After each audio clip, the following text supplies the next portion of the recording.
আসসালামু আলাইকুম। সংবাদে আপনাদের সবাইকে স্বাগত জানাচ্ছি। আমি ফিরোজ তোহা। শুরুতেই সংবাদ শিরোনাম।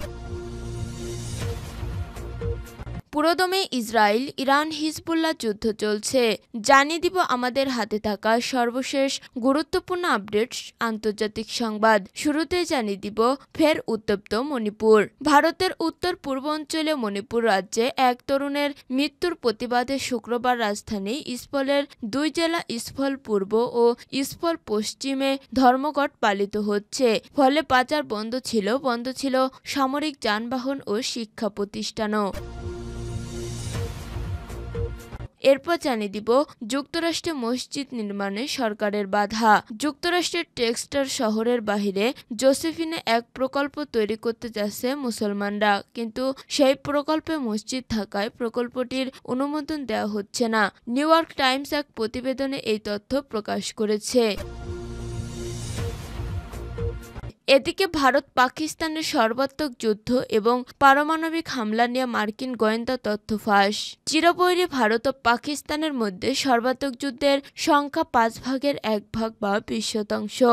সর্বাত্মক যুদ্ধের আশঙ্কা খুব বেশি না হলেও ভুল বিচার বা অপ্রত্যাশিত প্রক্রিয়ার ফলে পারমাণবিক সংঘাতে জড়িয়ে পড়ার ঝুঁকি অত্যন্ত বেশি। এরপর জানিয়ে দিব হুতিদের হাতে 6 সপ্তাহে ভূপাতিত আমেরিকার 60 ড্রোন। ইয়েমেনের সশস্ত্র রাজনৈতিক গোষ্ঠী হুতিদের হাতে 6 সপ্তাহে ভূপাতিত হয়েছে আমেরিকার 60টি ড্রোন। ভূপাতিত এ ড্রোনগুলোর মোট মূল্য $20 কোটি, অর্থাৎ বাংলাদেশি 2,400 কোটি টাকা। এবং সর্বশেষ জানিয়ে দিব স্কুলে বানানো আশ্রয় কেন্দ্র হামলা, পুড়িয়ে 10 মৃত্যু। অবরুদ্ধ গাজা উপত্যকা উত্তরাঞ্চলে একটি স্কুলে আশ্রয় শিবিরে পরিণত করা হয়েছিল বাস্তুচ্যুত ফিলিস্তিনিদের জন্য। ওই স্কুলে গতকাল ভয়াবহ হামলা চালিয়েছে ইসরায়েল। হামলার পর ভবনটিতে আগুন লেগে যায়, এতে দগ্ধ হয়ে শিশুসহ অন্তত 10 জন নিহত হন। প্রিয় দর্শক, এতক্ষণ শুনছিলেন সংবাদ শিরোনাম, এরপর বিস্তারিত। তবে তার আগে বন্ধু জানিয়ে দিন আপনি কোন স্থান থেকে আমাদের সংবাদটি দেখছেন এবং শুনছেন। জানিয়ে দিন এই সংবাদ সম্পর্কে আপনার মূল্যবান মতামত। আর বন্ধু, আপনি যদি আমাদের চ্যানেলে নতুন হয়ে থাকেন তাহলে ভিডিওটি দেখতে দেখতে চ্যানেলটি সাবস্ক্রাইব করে রাখুন, যাতে করে আমাদের পরবর্তী সংবাদগুলো সবার আগে আপনার কাছে পৌঁছে যায়। এবার বিস্তারিত। ফের উত্তপ্ত মণিপুর। ভারতের উত্তর পূর্বাঞ্চলীয় মণিপুর রাজ্যে এক তরুণের মৃত্যুর প্রতিবাদে শুক্রবার রাজধানী ইম্ফলের দুই জেলা ইম্ফল পূর্ব ও ইম্ফল পশ্চিমে ধর্মঘট পালিত হচ্ছে। ফলে বাজার বন্ধ ছিল সরকারি যানবাহন ও শিক্ষা প্রতিষ্ঠানও। অনেক জায়গায় রাস্তাও বন্ধ করে দেওয়া হয়েছে। স্থানীয় প্রশাসন সূত্র জানিয়েছে, খৈশনাম সাজওয়ানবার নামে 27 বছর বয়সী এক তরুণের মৃত্যুর প্রতিবাদে বৃহস্পতিবার মধ্যরাত থেকে এই ধর্মঘট চলছে। অন্যদিকে পূর্ব মণিপুরের মিয়ানমার ঘেঁষা একটি জেলার অন্তত 2টি গ্রামে কুকি জনজাতিদের বাড়িঘর উড়িয়ে দেওয়া হয়েছে। ওই ঘটনাকে কেন্দ্র করে এলাকায় উত্তেজনা রয়েছে। এক সপ্তাহ ধরে সেখানে বিক্ষোভ দেখাচ্ছে বিভিন্ন সংগঠন।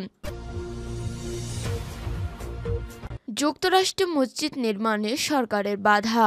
যুক্তরাষ্ট্রের টেক্সাস শহরের বাইরে জোসেফিনে একটি প্রকল্প তৈরি করতে যাচ্ছে মুসলমানরা, কিন্তু সেই প্রকল্পে মসজিদ থাকায় প্রকল্পটি অনুমোদন দেওয়া হচ্ছে না। নিউ ইয়র্ক টাইমস এক প্রতিবেদনে এই তথ্য প্রকাশ করেছে। প্রতিবেদনে বলা হয়েছে, টেক্সাসের বাহিরে 400 একর জমিতে একটি পরিকল্পিত আবাসিক প্রকল্প তৈরি করতে চান মুসলমানরা, কিন্তু সেখানে মসজিদ থাকায় অনুমোদন পাচ্ছে না। প্রতিবেদনে আরো বলা হয়েছে, প্রকল্পের মধ্যে মসজিদ থাকায় গভর্নর গ্রেগ অ্যাবট প্রকল্পটি বাস্তবায়ন করতে না দেওয়ার জন্য সরাসরি পদক্ষেপ নিয়েছে। রিপাবলিকান এ গভর্নর সামাজিক যোগাযোগ মাধ্যমে এক প্রতিক্রিয়ায় বলেন, আমি পরিষ্কার করে বলছি, শহরিয়া আইন টেক্সটে অনুমোদন নয়। 2001 সালের 11 সেপ্টেম্বরে সন্ত্রাসী হামলার প্রায় 1/4 শতাব্দী পরও ইসলামী আইন বা শরিয়ার বিরুদ্ধে বিদ্বেষ দেখা যাচ্ছে। নিউ ইয়র্ক ও ওয়াশিংটনে প্রস্তাবিত ইসলামিক সেন্টার নিয়ে 15 বছর আগে শুরু হওয়া রাজনৈতিক উত্তেজনার ধারাবাহিকতায় এই বিরোধ দেখা দিচ্ছে। এই সময় ডালাস ফোর্ট ওয়ার্থ মেট্রো অঞ্চলের জনসংখ্যা 60% বেশি বেড়ে প্রায় 8.3 মিলিয়নে পৌঁছেছে। এই বৃদ্ধি বিভিন্ন ধর্ম ও সংস্কৃতির মানুষের আগমনের মাধ্যমে হয়েছে, যার মধ্যে রয়েছে মুসলিম, হিন্দু, খ্রিস্টান ও ইহুদিরাও। যারা প্রকল্পটি অনুমোদন চালাচ্ছে তারা মূলত ইস্টার্ন প্ল্যানো ইসলামিক সেন্টারের অধীনে রয়েছে।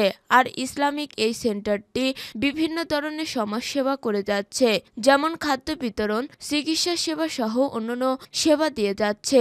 মসজিদটি এখন কয়েক হাজার মুসল্লির একটি কেন্দ্র। ইমাম বশরি বলেন, মুসলমানরা সবার মতোই, তারা নিরাপদ এলাকা ও ভালো স্কুল চায়। তিনারা বলেন, আমার ইচ্ছা আমি যদি প্রত্যেক আমেরিকানকে বলার সুযোগ পেতাম আমাদের ধর্ম নিয়ে। যদি কারো প্রশ্ন থাকে আসুন আমাদের সঙ্গে কথা বলুন, আমরা ব্যাখ্যা করব। স্থানীয় অন্য প্রার্থী অ্যান্ড ওডম বলেন, ওরা সবসময় ভালো প্রতিবেশী হওয়ার চেষ্টা করছে, আমি ওদের জন্য প্রার্থনা করছি। ভারত পাকিস্তানের সর্বাত্মক যুদ্ধ এবং পারমাণবিক হামলা নিয়ে মার্কিন গোয়েন্দা তথ্য ফাঁস। চিরবৈরী ভারত ও পাকিস্তানের মধ্যে সর্বাত্মক যুদ্ধের সংখ্যা 5 ভাগের 1 ভাগ বা 20%। সর্বাত্মক যুদ্ধের আশঙ্কা খুব বেশি না হলেও ভুল বিচার বা অপ্রত্যাশিত প্রক্রিয়ার ফলে পারমাণবিক সংঘাতে জড়িয়ে পড়ার ঝুঁকি অন্তত বেশি। যুক্তরাষ্ট্রের জাতীয় নিরাপত্তা সংস্কারকার ন্যাশনাল সিকিউরিটি আর্কাইভ অ্যান্ড মার্কিন পররাষ্ট্র দপ্তরের গোয়েন্দা প্রতিবেদনে ফাঁসের পর উঠে এসেছে এক ভয়াবহ তথ্য। 1980 থেকে 90-এর দশকে ভারত ও পাকিস্তানের মধ্যে যে কোনো সামরিক উত্তেজনা পারমাণবিক সংঘাতে রূপ নিতে পারে। এই সংখ্যা নিয়ে গোটা অঞ্চলটি গভীরভাবে পর্যবেক্ষণ করেছিল যুক্তরাষ্ট্রের গোয়েন্দা সংস্থাগুলো। তারা বিষয়টি অত্যন্ত গুরুতরভাবে বিবেচনা করেছিল এবং এমনকি একটি পূর্ণাঙ্গ পারমাণবিক যুদ্ধের সম্ভাবনা 20% বলে অনুমান করছিল। 1989 সালে যুক্তরাষ্ট্রের পররাষ্ট্র দপ্তরের গোপন প্রতিবেদনে বলা হয়, সর্বাত্মক যুদ্ধের সংখ্যা খুব বেশি না হলেও ভুল বিচার বা অপ্রত্যাশিত প্রক্রিয়ার ফলে পারমাণবিক সংঘাতে জড়িয়ে পড়ার ঝুঁকি অন্তত তীব্র।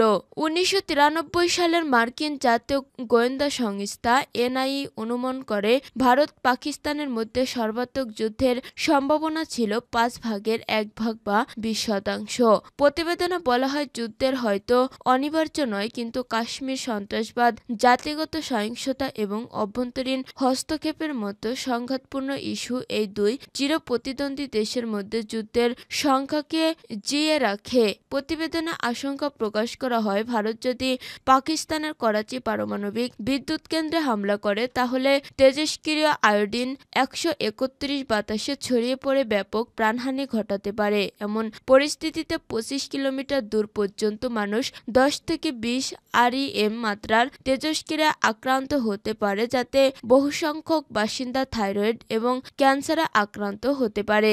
এই বিশ্লেষণের ভিত্তিতে ভারতীয় কৌশলবিদরা ধারণা করেছিলেন পাকিস্তান ও ভারতের পারমাণবিক স্থাপনাগুলোতে পাল্টা আঘাত হানতে পারে, ফলে দুই দেশই মারাত্মক ক্ষতির মুখোমুখি হতে পারে। হুতিদের হাতে 6 সপ্তাহে ভূপাতিত আমেরিকার 60 ড্রোন। ইয়েমেনের সশস্ত্র রাজনৈতিক গোষ্ঠী হুতিদের হাতে 6 সপ্তাহে ভূপাতিত হয়েছে আমেরিকার 60টি ড্রোন। ভূপাতিত এই ড্রোনগুলোর মোট মূল্য $20 কোটি, অর্থাৎ বাংলাদেশে 2,400 কোটি টাকা। শুক্রবার আমেরিকার নিরাপত্তা কর্মকর্তার বরাতে এই তথ্য জানায় বার্তা সংস্থা এএপি। গত 31 মার্চ থেকে 22 এপ্রিল পর্যন্ত এই ড্রোনগুলো ভূপাতিত করা হয়। এর মধ্যে গত সপ্তাহে 3টি ড্রোন ভূপাতিত করেছে হুতি যোদ্ধারা। এর মাধ্যমে আমেরিকার আকাশযানের বিরুদ্ধে হুতিদের সক্ষমতা প্রকাশ করেছে। প্রায় $3 কোটি মূল্যের প্রতিটি ড্রোন নজরদারি বা মিসাইল হামলার জন্য ব্যবহৃত হতো। গত 15 মার্চ আমেরিকার প্রেসিডেন্ট ডোনাল্ড ট্রাম্প হুতিদের বিরুদ্ধে হামলার নির্দেশনার পর হুতিদের নিয়ন্ত্রিত ইয়েমেনের ভূখণ্ড বিমান হামলার সঙ্গে সঙ্গে ড্রোন হামলাও চালিয়েছে আমেরিকান সেনারা। নিরাপত্তা কর্মকর্তারা জানান, এই 60টি ড্রোন গত 31 মার্চ, 9, 3, 13, 18, 19, 22 এপ্রিল হুতি যোদ্ধারা গুলি করে ভূপাতিত করে। নাম না জানানোর সত্ত্বে আমেরিকার নিরাপত্তা বাহিনীর এক কর্মকর্তা এপিকে জানান, ড্রোন হারানোর এই ঘটনা ঘটনা তদন্ত করা হচ্ছে। এদিকে গত বৃহস্পতিবার আমেরিকার সামরিক বাহিনী সেন্ট্রাল কমান্ডের মুখপাত্র ডেভ স্টোবান বলেন, আমেরিকান বাহিনী ইয়েমেনে ৮ শতাধিক লক্ষ্যবস্তুতে হামলা করেছে। এই হামলার মাধ্যমে হুতিদের কমান্ড সেন্টার, অস্ত্রের গুদাম ও আকাশ প্রতিরক্ষা ব্যবস্থা ধ্বংস করা হয়েছে এবং শত শত হুতি যোদ্ধা ও নেতাদের হত্যা করা হয়েছে। তবে তার এই দাবি নিরপেক্ষভাবে যাচাই করা সম্ভব হয়নি। ২০২৩ সালের অক্টোবরে গাজায় আগ্রাসন শুরুর পর ফিলিস্তিনিদের প্রতি সংহতি জানিয়ে লোহিত সাগরের বাণিজ্য পথ ইসরায়েল ও তার মিত্র আমেরিকান ব্রিটেনের জন্য বন্ধ করে দেয়। এর প্রতিক্রিয়ায় হুতিদের লক্ষ্য করে বিভিন্ন সময় হামলা চালিয়ে আসছে আমেরিকানরা।